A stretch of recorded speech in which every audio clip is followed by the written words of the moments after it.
Welcome to episode 12 of the Cash Flow Connections podcast. The topic for today is avoiding mistakes in hard money lending. In this episode, we're going to discuss something we haven't yet discussed in detail on the show, which is hard money lending. This is a really important tool to have in your investment toolbox because it allows you to receive passive income without actually owning properties or dealing with any of the headaches associated with doing so.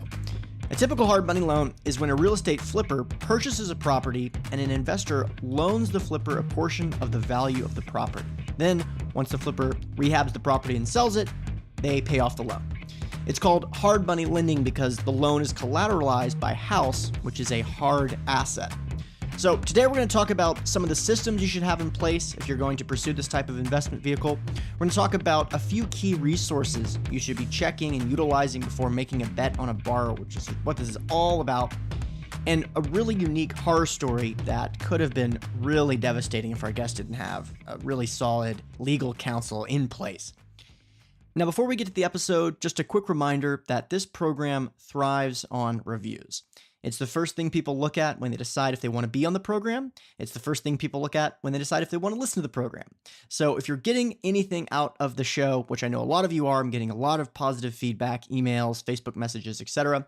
Just do me a quick favor, go to iTunes, click reviews, and write a positive review. And don't forget, if you screenshot this positive review and send it to Hunter Thompson at cashflowconnections.com, I will send you a free copy of our self-storage ebook.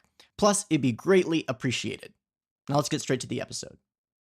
How's it going, everyone? Today our guest is Ajay Mehra, who is the CFO of MOR Financial. Ajay's career began with the San Diego-based mortgage brokerage Premier Bancorp, where he was able to grow and maintain its status while successfully developing multiple top-producing agents under his supervision. Ajay played a crucial role in the growth and expansion of Premier Bancorp up until mid-2008. A few years later, Ajay left to embark on the growth and development of MOR. In April of 2017, Ajay sold his ownership of MOR Financial to his business partner and current CEO, Sean Morsey, and has since began to pursue a number of passion projects in business consulting, the pharmaceutical industry, and auto racing. So Ajay, thank you so much for coming on the program today. I really appreciate it. Well, thank you for having me, man. Absolutely. So before we get into the nuts and bolts of today's topic, which is going to be about hard money loans and kind of mitigating some of the errors that a lot of investors out there can potentially be making, let's talk about MOR Financial first. First of all, what was the service that MOR set out to provide in the real estate space? Wow. Well, I mean, on the surface, when my business partner Sean and I built MOR Financial up, yes, it was, to focus primarily on like hard money loans, short-term hard money loans in specific. Kind of going back to the inception of the company, it was coming out of the downturn when things were really ugly. And I guess it kind of tailors back more into our why of why we did it. We really wanted to kind of change the way things were done in this investment landscape, if you will. At that time, it was funny because hard money was kind of something that you had to know somebody who knew somebody who knew somebody to get, and it was just it was a mess. It was kind of whimsical, if you will. And Sean and I both came out of the paper world, so we kind of sat back and thought we could really make a difference and change the way the industry functions in this particular space. So that's kind of what we dove into with MOR, and then it just kind of brought us into doing shorter term bridge lending, which is kind of where we kept our focus. And over the years, fix and flip financing was so huge and massive that a very large amount of the loans we made tended to kind of fit in there. And then we started branching out into commercial and just really staying in the bridge loan shorter term landscape. Got it. And when you say short term, just for the listeners, what time frame do you typically work in that space? 12 to 24 months, nothing really longer than that, which is interesting because that kind of tailors, all the way back into the way we underwrite and mitigate and stuff like that, we can chat about as we go. But, we kind of started at the end result of what we wanted to do and then worked backward to figure out how we were going to do it. And so that's where we came up with that number. Got it. And so do you guys just create first mortgages, or are you willing to create seconds as well?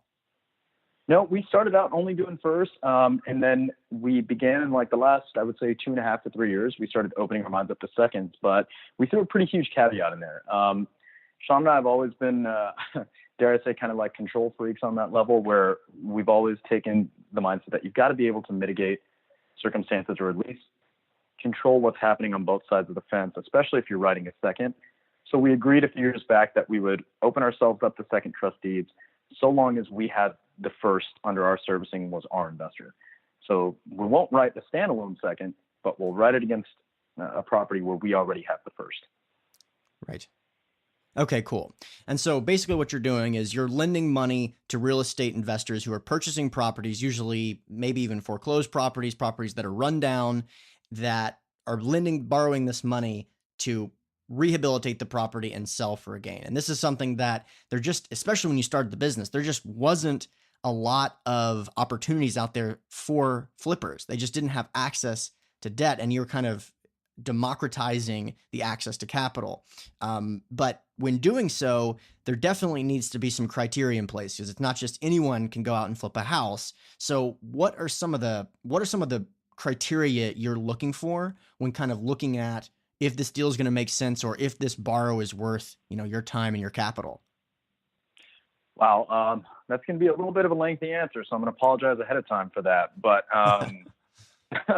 it's so I kind of mentioned to you before that we, when we started sitting down to think about how we were going to do our loans, and we started at the surface with something as simple as how long of a term do we want to write, and then working backwards. We use that to kind of help determine what the criteria of a doable loan for us would be, because, for example, 12 to 24 months, we're looking at the actual takeout feasibility of a client, even if that means that, in some respect, they're going to rehab the house and sell it. You can't always bank on one avenue, right? You got to think multiple exit strategies. So for us, we would also begin to look into the borrower, not so much in, I guess you could say, like their credit scores, but so much as their credit profiles and their actual affordabilities and their debt to income ratios. And again, we kind of merged a little bit of what we were bred on, which was the conventional A-paper world, and those kind of over-the-top stringent guidelines with the slightly more lackadaisical, I guess, common sense underwriting, if you will, of the hard money world, and came up with a middle ground that made us feel comfortable. So, on the surface, it's something as simple as just looking at, first and foremost, potential value of the property. But that's kind of, I've always felt, whenever I've spoke to people on panels and things like that, I always find that to be a really interesting conversation, because value is speculative to some respect, right? You're using the past to forecast the future. And it's kind of this weird concept of consumer sentiment. Scarcity has that kind of feel, where if there's this sentiment of scarcity, that values theoretically are going to go up because it's supply demand and that whole concept. But we live in LA, where we kind of focus our business, in California, and people tend to be whimsical, especially investors. So it's very interesting to find a balance between sentiment and I guess the real numbers. So what we really pride ourselves on doing is digging really deep into the demographics of certain pockets in certain areas.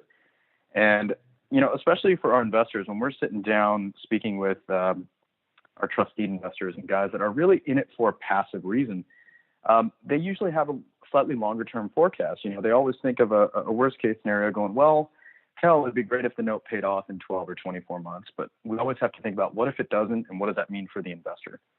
So, when you're lending on these properties, they tend to be slightly higher leverage, because they're going off of what they kind of call the quote unquote future value, which again is an anticipated gain, right?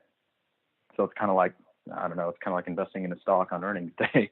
You're hoping that their numbers are solid, but again, anything can happen. There's all these little mix-ups, and aside from breaking down value and demographics, that's where, especially with properties that are being rehabbed, a really strong bit of our criteria is to kind of analyze not just the borrower's experience, which is equally as important, in my opinion, as the contractor's experience, which is huge. I've, over the years, seen people that may very well know what they're doing, or may have done this multiple times, get tied up into a contractor that may not have been the best fit for the style they were looking to achieve. And it's kind of like hiring an abstract artist to paint you a contemporary painting. And they may be a phenomenal painter in the abstract world, but you take them out of their element, and now you've kind of got this hodgepodge project. And of course, if the project doesn't look proper, its value is now diminished. So the comps are kind of irrelevant. You know what I mean? So those things have to kind of tie in together. So basic criteria, on the surface, we look at the borrower's affordability, look at their bank statements to make sure, most importantly, that their ending balance every month could very easily handle the payment we're about to issue to them. Because if somebody's showing $100 ending balance every month, you're writing them a payment for $2,000. That's, may not be the best thing to do from that standpoint. Not to say everybody shows everything in their bank, but surface level kind of criteria, right? From that level, we also really pay a huge amount of attention into the area. If you're talking LA, I'm sure you very well know, man. In LA, God, one side of the street and the other side of the street, literally like east or west of Van Ness Avenue, is a completely different locale, different school system, different value. And you could literally spit across the street and you're $100,000 off. So, you really, really need to pay attention as to where the comps are coming from and start digging even deeper into what are the small, subtle factors that affect the end demographic that's going to end up buying in that area in particular. At least that's what I see in the last 3 to 4 years. And going forward, it's becoming much more buyer tailored than it was in like 2010, where you kind of couldn't do wrong in 2010, 2011, So from very basic kind of, I guess I should say criteria, it's really affordability. You check title. We make sure that in our underwriting process, title's clear and there's nothing that can come back to bite the borrower, but most importantly, bite the investor going forward, making sure that there's title insurance and things of that nature, checking value really stringently and making sure it adds up and equates to the rehab that's about to be done, which is huge. That's a really big X factor that I hear from a lot of investors is how do you know that the amount, displayed on the rehab bid, if that's what they're doing, is in fact going to secure that potential future value. And right. So that becomes a little bit of an X factor too. In terms of, you mentioned the after repaired value, most of this business is set up based on the expected sale price of this property. So before we jump into kind of what that means, what are you looking for in terms of the maximum after repaired value leverage point? Leverage point wise, I mean, gosh, for MOR, we take a slightly more conservative approach than some of the guys out there. I know that there are people out there doing some pretty aggressive amounts. For us, we really tried to stay in the 65 to 70% of future value landscape. And there was a little bit of method to that madness. What we've always kind of found, at least what we were mentored to believe from individuals that we were super fortunate enough to be really, really close within the industry that have been lending for like decades, would always tell us that, hey, listen, if the proverbial crap hits the fan and you got to dump something, you're looking at 70 to 72 cents on the dollar. That was kind of what we were bred upon. And so we always looked at it going, well, then there's really no point, if at ever, to exceed that because now you're kind of playing roulette. And we didn't really want to do that. So that's kind of where we came up with that 65, 70 marker going, hey, if we ever have to, fire something out really quick or an investor needs to, what's the liquidation factor going to be? And is the principal secured, which is the most important thing. Totally. And one of the reasons I'm looking forward to this conversation is that you have a definite knack for looking at the worst case scenario and trying to build a business, build a model around the worst case scenario of that outcome, right? So one of the things you talked about is, you're kind of, in a way, you're betting on a stock by saying this stock will be worth this in a year or something like that. So right. This is something that I've thought a lot about. Sure. How after repaired value can be misleading in certain, depending on how big the rehab is. So for example, let's take a commercial property. Let's say you're buying a piece of land for $10 million and you're putting $3 million into it. And then you're planning on selling it for $17 million. Now, if you go to a bank and say, look, it's after repaired value of 17, and they're like, well, you're buying it for 10, right? That's the whole thing. So is purchase price a function of this? How do you factor in purchase price when you're kind of estimating the overall leverage point or appropriate leverage point of a loan? Yeah, no, definitely. And just going off your first thing of, a knack for figuring out or basing things off worst case scenario. I remember I heard a line from Warren Buffett a long time ago, and it stuck with me. And he said, you learn from mistakes, but they don't have to be your mistakes. So I try to keep my eyes and ears open like crazy and share every little hurdle that we've been through, because we've been through just a slew of them. But it's funny because I don't think banks will ever give respect to the concept of future value, which is understandably so. But when it comes to that purchase price, yeah, we do have to factor that in. Again, there are some cases where if properties are so distressed, or somebody's buying it on a short sale, and there's such an obvious present comp that even if they're buying it for, let's just say, whatever, I'm just going to give you an arbitrary number, like $500,000, but the property is just beat to hell, and a decent property just on the same block are very, very, very comparable.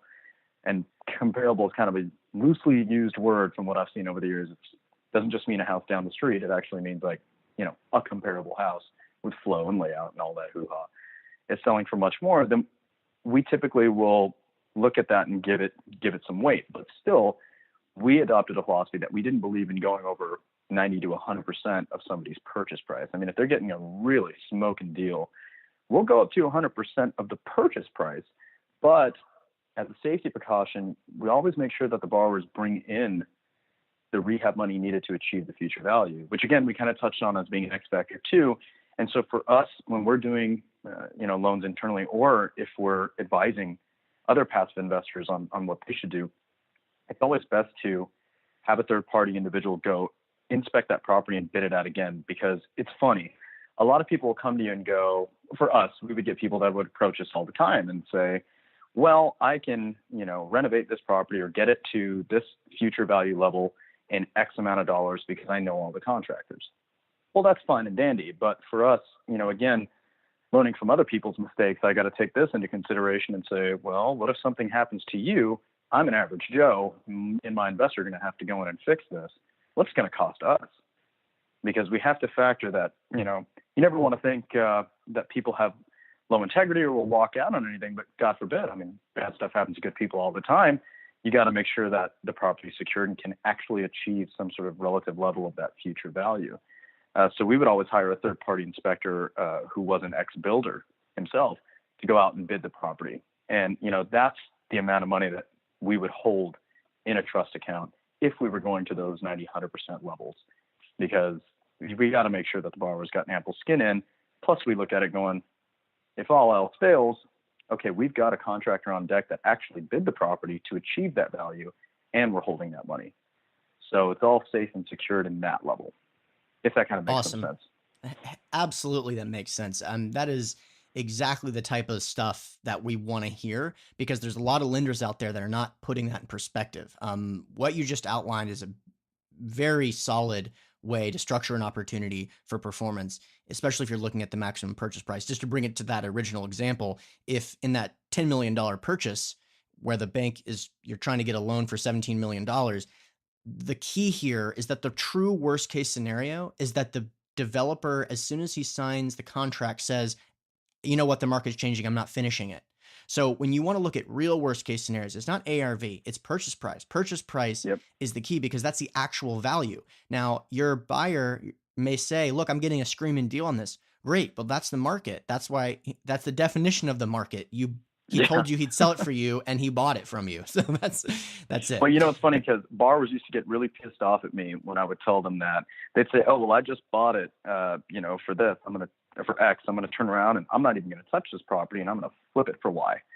And I would tell them, I'd say, it's not that I haven't heard of those situations, but they seem to be a little bit more of an anomaly, because look, when you close that purchase, that just became the most recent comp of that house, whether you like it or not. That just became the most recent comparable of that house, because you just closed it at that dollar amount. That purchase price became its true intrinsic value right on the spot.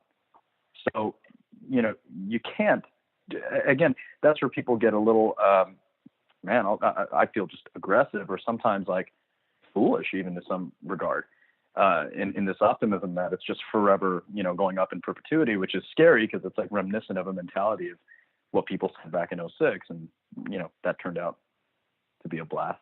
So, right. There's a lot of horror stories in the industry because of those.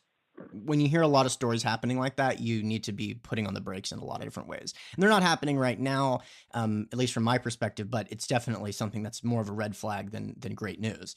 So look, a lot of this has to do with relationships. A lot of this has to do with information that you have available. people are going to say misleading things sometimes to be able to borrow money. What are some of the steps you take to verify the information that's provided by the borrower? Yeah, no, you're totally right. And to that, I will always say to investors to, please be sure to hire or pay for what you don't know. Don't take it upon yourself to assume. It's the assumptions that really screw investors. For us, we've spent a lot of money on making sure that we go above and beyond to verify certain things, even to a laughable extent to other lenders. They've looked at us and said, "Why the hell do you guys do that?" But it's totally worth it. Spending $200 on pulling a LexisNexis report on a client, which is something we do on every borrower. If that can save me from a $20,000 lawsuit, or my investor from a $20,000 frivolous lawsuit at some point down the future, in my opinion, that was completely worth it. So a lot of people aren't sure what to do or what to verify. So for us, I mean, yes, we pull title reports, which are given by title, but we do pull credit reports of borrowers, not to pick apart their scores and things like that. We know everybody had a tough time in, 08, 09, things like that. But really, we do look at their credit profile, and the items that we look for kind of genuinely act as a character/integrity check. Because when you are making these loans, you're putting a little faith in the individual. I mean, you kind of have to, right? And you're Totally. trusting their integrity, you're trusting their vision, their moxie, what they're trying to accomplish, and investing into that project, but mainly you're investing into them. So we always like to get a really clear focus as to who we're really lending to, because regardless of how phenomenal the project is, if the individual, and I can share countless stories with you that I've heard and a few that we've been through ourselves, if the individual turns out to be not the best type of person, they can really make your life a living hell as an investor. And all of the quote unquote protective equity you think you have could really just go by the wayside, or diminish or become a nightmare for you. LexisNexis reports are huge. I think those are really, really critical to do. Credit reports obviously are fantastic. Full title reports are really, really imperative. It's good to see, when you're looking into a borrower, to see maybe what other types of properties they may own as well, because just because they're coming to you, they may tell you that this is their first project that they have, or two projects that they have, but they may have gone to two or three other lenders. And you got to keep in mind, hard money lenders don't report to credit. So when you pull someone's credit, you're not going to see how many mortgages they have, like you would if they were with Wells Fargo or B of A. So it becomes very difficult to see if they're overextended or not, or kind of what they're into at that point in time, if that makes some sense there. 100%. So just to be clear, you're saying, how would you then find the other opportunities other than a credit report? Because that's obviously not going to show up. How would you find the other deals that they're currently involved in? So a good thing that we like to do is it's a little bit of psychological chess. Okay, when you sit down with a borrower the first time around, it's good to ask them about projects they've already done or a track record that they've got. It's funny because borrowers are always going to be very eager to show you how many projects they've done or how many they're doing to prove their case in an attempt to get the highest amount of leverage possible.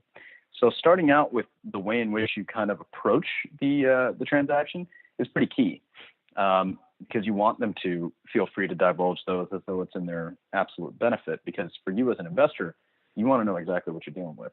So very typically what we've done is, we'll get a track record, and what you can do is you can actually pull title reports on each one of the properties that the borrowers claim they've either done or are involved in, or are doing right now, or whatever it may be. And you'll find out a couple things. It's pretty funny. For us, most importantly, what I tell investors to do this for is check title of those properties that they may have closed to see if they were troublesome borrowers. Just remember, notice of defaults, notice of sales, those are public record. Those are going to get recorded against the property. So you're going to see that. If a borrower is coming to you telling you what a phenomenal individual they are and how good they are at what they do, and there's notice of default, things like that recorded against their previous projects, that should act as a red flag. You should really think long and hard about that right now, because it can tell you a bunch of things, that they're either overextended or they're very typically not, what I like to say, landing the plane safely. No one cheers when the plane takes off. Everyone's thrilled when the plane lands. So it's really critical to break down the information that's kind of public and given to you. Borrowers can't always lie. That's, a given. But knowing what are the crafty angles to kind of find out as much as you can and extract that info is huge. It can save you so much in heartache and money and time going forward, especially now when Again, it's not 2010. It's not that you can't do wrong. Yeah, the pond where you're throwing a rock into is a little bit smaller. So pulling title is a really, really, really effective way. How much does that typically cost? I mean, not for more, but for typical investors. Just typical individual. Well, so that also comes down. I'm glad you asked that question too, because it's one of those things where I advise investors would look, if you're not going to work with a company to do what you don't know how to do or necessarily, and if you want to do it individually, then you've got to still have a team. So you should have a really great title officer, title rep that you work with exclusively, that has your best interest in heart. More often than not, if you've got a relationship with them and the transactions that you do lend on or invest into, you're securing title insurance from them, they won't charge you anything. They'll just do it for you. They'll pull you a prelim on those properties with no problem because it's a relationship type situation. I can't imagine for those if it's a one-off type thing. God, they might charge you like $20, but to be quite honest, for any of you guys listening out there, if you're doing it independently and you ever want a prelim, just call one of the guys at MOR. We'll do it for you. We'll pull it for you from our contacts and don't even worry about that because it's so worth it. And it can tell you so much about who you're about to make a loan to, and most importantly, what their character is about and what they're like. One of the funny things too is you'll find that when clients tell you that they've done a lot of deals and then you pull title on the property and their name is nowhere to be found, and their story changes from, well, I didn't really do that deal to I was kind of involved in that deal. That should also act as a huge integrity character check. If they're going to lie to you right up front, my philosophy has always been that's just the beginning. So you really want to think long and hard about that ROI that you want to achieve, coupled with your headache factor that you want to avoid. And that's to me, that's one of the most critical things. When you're looking at a deal, what are some of the first items that you're going to just immediately look at to help you predict if the flip is going to succeed or not? If the flip is going to succeed, one of the things I'm going to look at, and again, this sounds funny, but one of the first things we ask for is track record, because one of the first things we do is verify that track record is accurate. I'm looking for an integrity check as to whether this flip is going to succeed or not. Flips these days, in my opinion, again, not like 2010, where literally you could just paint a property and you were going to succeed. I mean, you could have got it completely wrong and you would have succeeded. Mm-hmm. Nowadays, it comes down to the individual that you're actually investing in with. And if their character is not right, if their integrity is off, chances are, very, very high probability from what we've seen over the years in unfortunate circumstances, is that it's not going to succeed. Because the way in which they handle their business is the way they're going to handle their contractors. It's the way they're going to list the property. It's a domino effect that ultimately leaves the investor holding the bag and that you need to avoid. So if everything checks out on that level, if it doesn't, by the way, we usually will kill the deal. I don't care what the numbers are. If the borrower's integrity is garbage, they're out, in my opinion. There's a lot of other lenders out there that are totally cool with that. I've never felt the need to get our investors who have a much more passive mindset, as opposed to, there are a lot of people out there that are actively totally okay with foreclosure and things like that. Totally depends on your investment strategy. It just never was ours. So for us, that was a huge factor. Secondly, we jump right to bank statements because I want to see affordability. And don't fool yourselves, guys. Bank statements are very easy to doctor up these days, unfortunately, with Adobe and all these other creative things.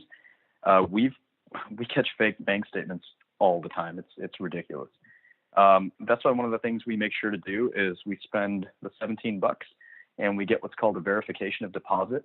What that is it's just a formal form that goes out to the borrower's bank, and the bank themselves actually fills out the account number, the dollar amount, and average balance of that account and sends it back to you.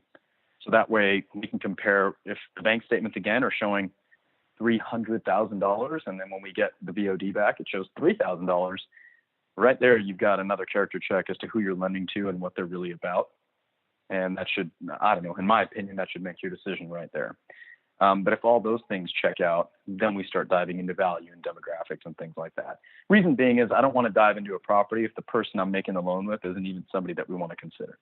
Bingo. Because every deal's got to be kind of, I guess, analyzed on its own merit, but it starts with the person first. Awesome. When it comes to comps, obviously, like you explained, that's not the first thing you look at. It's probably the third, fourth, fifth thing you look at. But when you're looking at comps, what are some of the metrics you pay attention to? Is there anything that can be misleading or really misrepresent values in the market that investors need to be wary of? Wow. Yes, absolutely. I can speak for, I'll simply speak for just Southern California for right now, because I know that markets, pockets, things like that in a lot of different states and areas, especially if you're talking commercial, residential, they can be totally different. For us, just where our core focus was with respect to Southern California, yeah, I mean, values and comps are going to be huge, especially when people are looking at certain seasons and times of the year that are great to sell in certain pockets. And for example, if a certain area has phenomenal school systems, okay, like I'll give you Burbank, for example. Burbank's really well known for great school systems. Typically, right before the school year begins, the summer months in Burbank are going to yield higher comps because of people trying to get in before the school cutoff, because it's a much more family-esque demographic, as opposed to downtown LA, or downtown LA is just kind of on fire right now in general, but something in that respect. So now if you are trying to sell your house in November, right, and people are looking back on comps and they're going, well, this property in July just sold for peak, that's not necessarily to be indicative of what you're going to sell it for in that exact time frame. So it's really important, especially for investors that maybe are active in stock trading or whatever, and you read charts. Charts are everything, right? The stock may have traded for $100 yesterday. Doesn't mean it's going to go for 120 tomorrow, even if the company's financials are great, because sentiment has something to do there. If there's fear, if there's uncertainty, those things are going to affect the actual future kind of play. So what we always like to do is take the list price to sold price charts. And those are something that investors can find for free, like literally even on redfin.com. They can go there and if they're looking up an address, there will be a list price to sold price per square foot chart. And you can kind of see where there's little peaks and troughs and find a middle ground to things. Now, again, in an appreciating market, that's wonderful. But as an investor, you always got to look at what your resistance points are, right?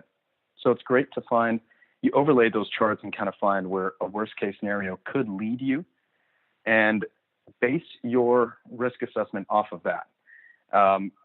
So again, certain pockets, they're great. They pop up and down. I was in, what was it? I think it was 90032 yesterday, looking at a property in Los Angeles.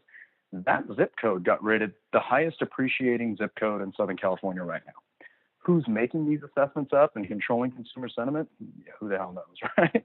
But people read that and all of a sudden start drinking the Kool-Aid, and it's all on fire. So you have to kind of look at where the sentiment is and where jobs are leading to as well. That's a big one that we really look at to find stability, at least in values, aside from consumer sentiment, because consumer sentiment can be fickle. Totally. And fickle as well. What site do you use for comps?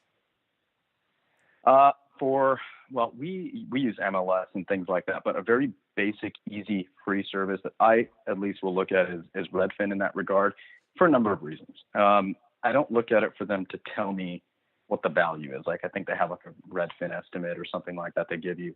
Zillow, I'm very impartial to using. I just don't agree with it. I find it to be slightly nonsense in their values and what have you. But to an average individual, if they're looking at a residential property to invest into, if they look at Redfin has some really great tools, like demographic tools that you can dive into. You can see what the average income of the area is, what the average age, and the average age to me is something that's really important to look into pockets to see what's trending, especially.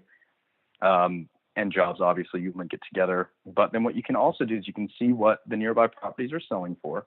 And for you as an investor, what we always like to do is I would like to go click on the properties that just sold and actually do virtual walkthroughs of those homes. You flip through the pictures and you kind of get an idea for a fit, a finish, a layout, which is kind of most important.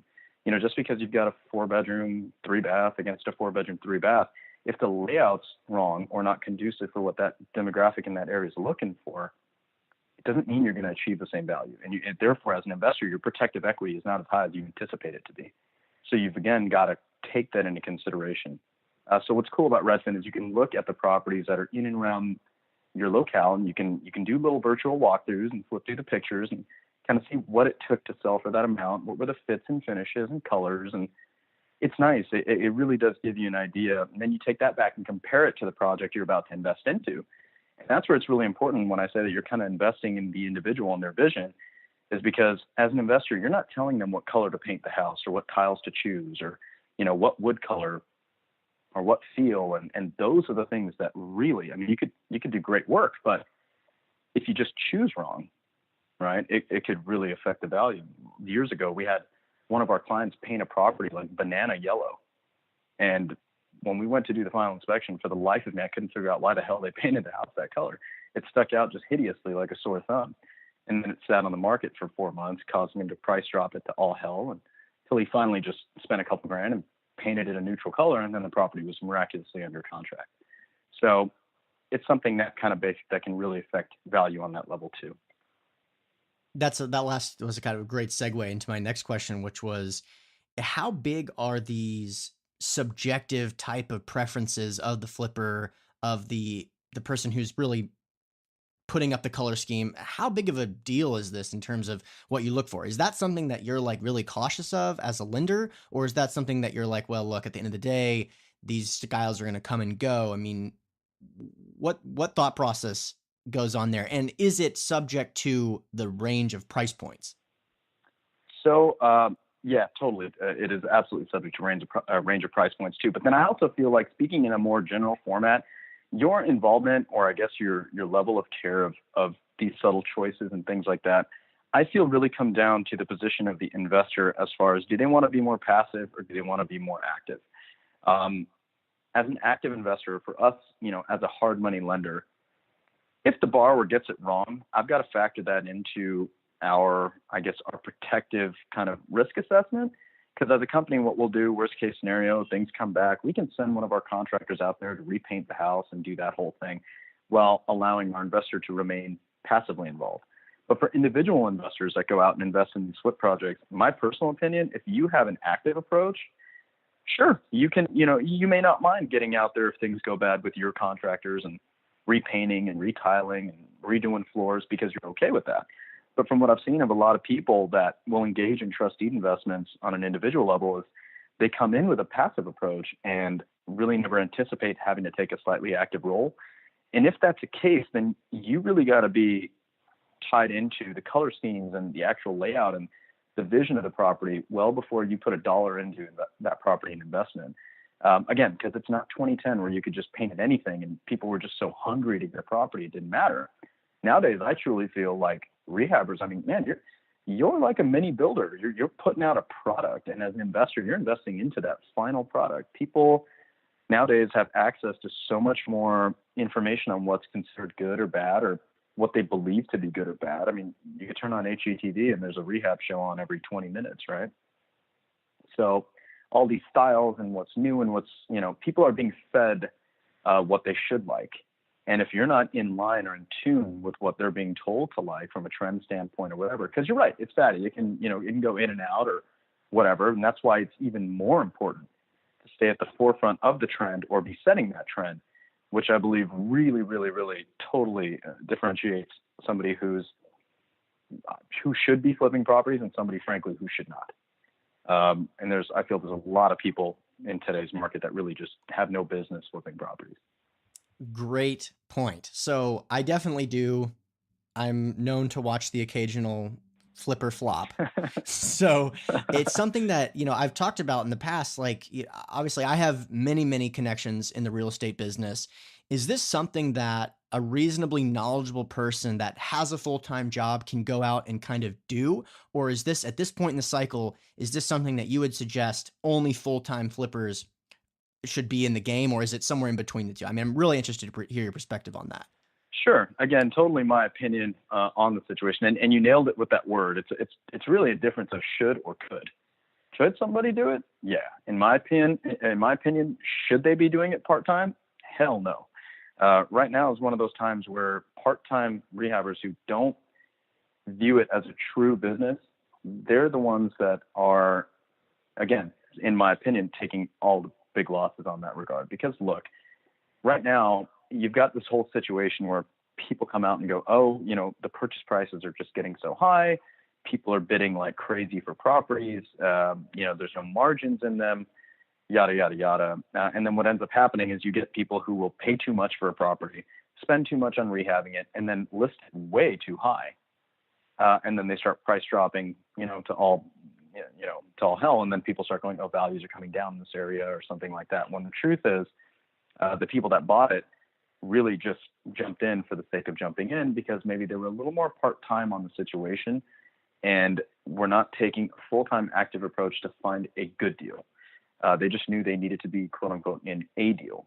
So to me, that part-time mentality right there, right at the beginning of, before you even get into a property, is already detrimental because you just don't have the full-fledged effort it takes to put in to securing a really good deal. I know it's kind of cliche and people say it all the time, but deals are made on the buy, not on the sell, right?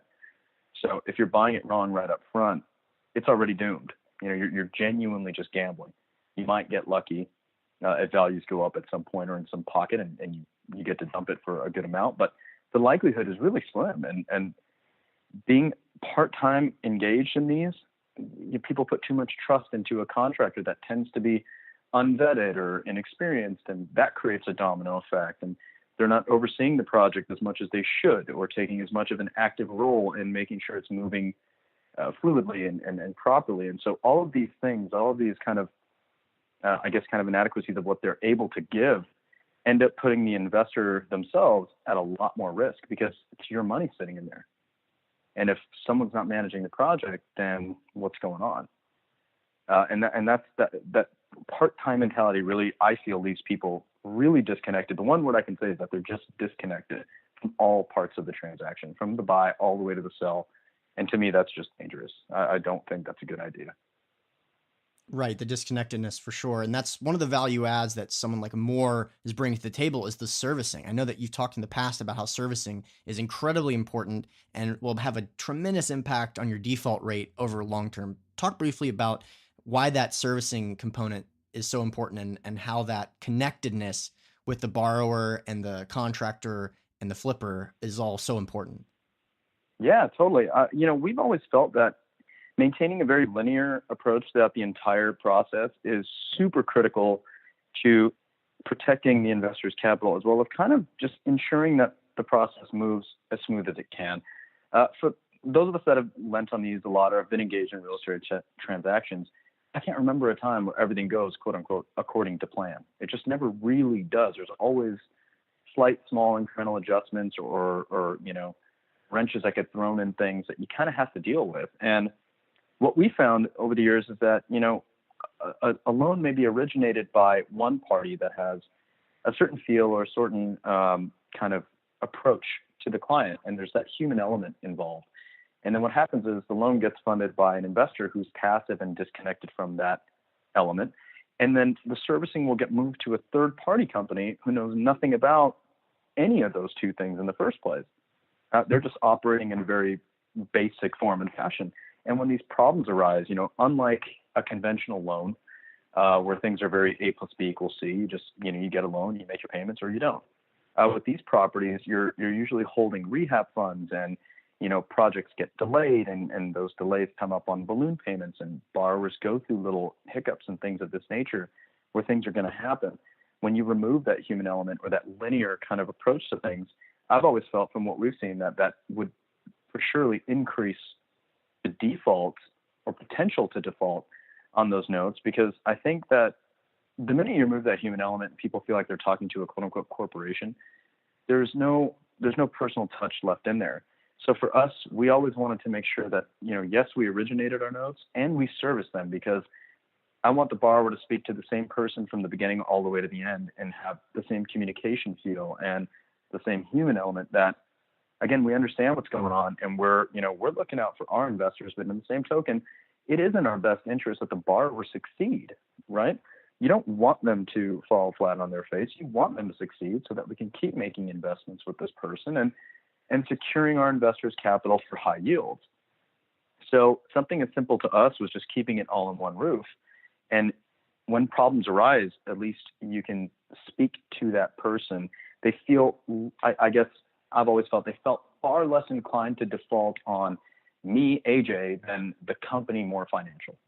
if that Totally. makes sense. There's Absolutely. that personal level of things that just, I feel, in our industry has to exist. And when you pull it out, you just, I don't know. I think it runs into a little bit of a mess. Do you have any horror stories or something similar that you would mind sharing with us?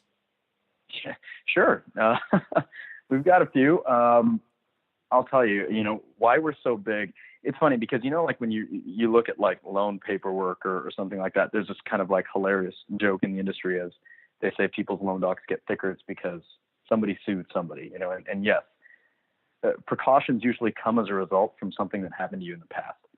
So we are so big now on, borrower character and things of this nature because we've been through a hellish situation where I think some investors don't even think is possible because they're so focused on the value and the property and is my money protected as opposed to the character of the individual. So I'll kind of share that with you. A few years back, we made a loan to a borrower who frankly checked all the boxes that we had at that time. Affordability was there and everything looked great. We just so happened to be their second transaction that they were engaged in as a rehabber. And this is where things can get kind of interesting. We did our background search and we were in fact the second transaction that they were doing. So that was great. Everything was good. We ran comps, really beautiful, strong area in West LA. Again, all the boxes checked off. We looked at it going, hey, if worst case scenario, we've got this property in West LA, the investor's fine. About a year into it, now mind you, this was supposed to be a 6-month project, but delays happened, little permitting issues with the city, nothing out of the ordinary that anybody that's engaged in rehabs haven't seen before. So those things didn't scare us too much. What we didn't know, unbeknownst to us on the other side of the coin, in that year, the borrower had gotten very aggressive and had started taking on other projects and other properties outside of us that we never heard about. Because again, it's not reported anywhere, so how would we know? They were making their payments fine. Everything was golden. Until just after a year, we let them know that, hey, the note was coming to balloon. We'll extend it for you, but we really need to see some headway being made. So just after doing the extension, the borrower stopped making their payments. We reached out to them, conversed with them. Communication was really open at that time. All was well. And we unfortunately had to go through the notice of default process. So we filed that, which typically from notice of default all the way to an actual foreclosure sale date can take about 4 months to do. So we got right up into the foreclosure sale date and said to them, hey, this is really unfortunate. Is there anything you can do? We don't want to foreclose. It's not something as a company practice we like to engage in. They really couldn't. We noticed the communication getting shorter and shorter in that time frame. When we went to foreclosure, we found out the property was purchased at the auction and all was hunky-dory. And our attorney called us the following day and said, hey, guys, we got a slight problem. And we're going to have to unwind this sale because it looks like, and they named some very random name. It wasn't our borrower's name to what we knew. He said, this individual filed bankruptcy the day of the sale. We explained that we had no idea who that was. We started digging into the title paperwork, and it turned out that our borrower had deeded 5% of the ownership of the property over to some random guy. And that random individual filed bankruptcy, which therein halted the sale. That was new to us. That was something that we hadn't really heard of at that time. And what we came to find was that this was kind of a little bit of an interesting scam that people had done, where when they run against their back against the wall, they can deed 5% ownership to an individual or another individual, and continuously just keep kind of filing bankruptcy and stall you out. And what that does, it makes you start the entire 4-month process over and over and over. And they wait until you're absolutely the day before the actual sale date to do that again. So they can drag you out for a very, very, very long time. That turned out to be one hell of a nightmare until we connected to a really phenomenal attorney that informed us of something called an MREM order that you can file against a property when people are doing fraudulent bankruptcies to prevent a sale. That was really phenomenal to find out. Had we known that slightly before, we would have been able to do that. But typically it takes 2 fraudulent filings in order to do that. So you're talking 8 months of no payments, of the property sitting, of frankly your hands being cuffed. You're not able to do anything against this thing. That turned out to be a nightmare because the whole time you're trying to figure out what's going on with the property inside? Did they put tenants in there? If when we get into foreclosure, are we going to have to deal with some random tenants now? Are we going to have to do cash for keys to get them out? Which these things can really chip away at your protective equity. Not only that, what if they're damaging the house in some way, shape, or form, right? And leaving you with an absolute mess. So as an investor, that protective equity that you made that loan on and all the boxes that checked off could really just go could go to hell in a heartbeat if left with a nightmare to deal with at the end. But knowing about that MRAM order was really great. So for investors out there, that I highly suggest, if you're investing in real estate properties, to always have a good legal counsel on your team too, if not investing with a company that has one, and make sure that their counsel knows about that, because that was a very costly mistake for us. We paid quite a bit of money in attorneys and things like that to protect our investors and move that property along, and inevitably get the people that were in the property out of it as well. But that was a nightmare we could not have anticipated. That's crazy. And even though that stuff doesn't happen very frequently, when it does, it can be massive, because you're talking about principal. You're talking about having a problem returning your principal or having a problem returning investor principal. So definitely a very interesting story there that you're not going to hear a lot. You have to do hundreds of deals to see something like that happen, but you guys have. But the truth is, for home investors listening at home, that can be the one deal that you do. Right. And so it's really important to have a really knowledgeable counsel. So before we wrap this up, I promised the listeners that I would let them know, now that you have exited MOR, what is your plan for the next couple of years? Well, I've kind of always had like a little bit of an entrepreneurial spirit within me. So, I mean, after exiting MOR, which was an absolute joy and blast for me to be a part of, and absolutely love my team at MOR immensely. But now, I mean, aside from taking just a little bit of a time to travel, I'm kind of pursuing my childhood passion of racing cars, which sounds kind of funny and wacky to some people, but it's one of those things that I really, really, really, really wanted to embark upon. And consulting has always been something that's been a passion of mine. I got together with a very, very close friend of mine a few months back, and he had a rather large advertising media marketing company that he sold, and we wanted to kind of combine some thoughts and do some consulting, angel consulting almost, if you will, for individuals that are younger, trying to do startup companies that really, again, have no guidance. And most companies out there that want to provide guidance want to take a lot of their equity share to give it. And we just remember when we were young and starting out and all the mistakes we made. And again, you learn from mistakes. They don't have to be yours. And it's just, are people willing to share those hiccups, with you and help you kind of go along? So that's something that we really wanted to embark upon. Awesome. So not letting you sleep that one under the table though, because it was so awesome. The racing. So I want to talk just briefly about this. So the plan is to go to Europe to race. And from what I understand, this will be interesting to some of the listeners, you may be looking for sponsors, if I have that correct. That's that's the entire business, right? Absolutely. Yeah, you nailed it on the head. I'm not maybe, I'm 100% looking for sponsors on that level. So yeah, I'm going to be leaving for Europe at the end of July. I'll be there for some time. Got to go out there and get my FIA international license so I can compete abroad as well, which has always really been my dream. But competing here nationally in the States is something I'm dying to do. I've promised my friends in 2 years we got to have a little pit party at the Long Beach Grand Prix, so I owe them that. In order to push that racing effort forward, I really am building a racing team behind it, and I want to give back to drivers that are younger as well and haven't ever had the opportunity to do it. But in order to push that forward, absolutely, sponsorship is really, really key. But yeah, I'm going to be looking for people that want to have your name here anywhere. I'm willing to wear stickers on my forehead if it makes them smile.